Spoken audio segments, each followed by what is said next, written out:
di Sarawak.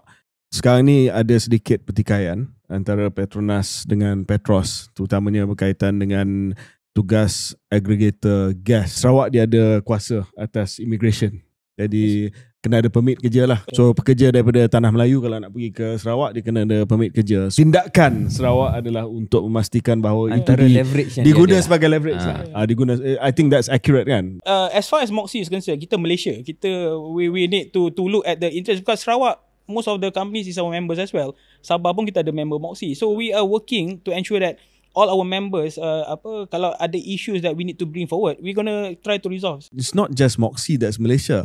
It's Petronas that's Malaysia also. Saya rasa ini sangat-sangat benda yang lost in translation juga. Correct. Sebab Petronas ini dilihat sekarang ni oleh certain quarters as Semenanjung, as Tanah Melayu punya, federal punya, but Petronas is for all Malaysians. Betul. Itulah, I think from the industry perspective lah, what we feel that kita kalau boleh tak nak this become a deterrent to the growth and progress of business. Ada tak indikator yang sudah pun wujud bahawa ini mengekang sedikit dari segi pelaburan tertentu? Adakah syarikat-syarikat luar agak hesitant? I rasa without any factual punya benda pun, I think you need to ensure a longevity in your doing business. So I think again, the sooner that this being resolved amicably, I think it's the best for the whole industry to move forward lah. Okay. I think that's from the perspective of industry lah.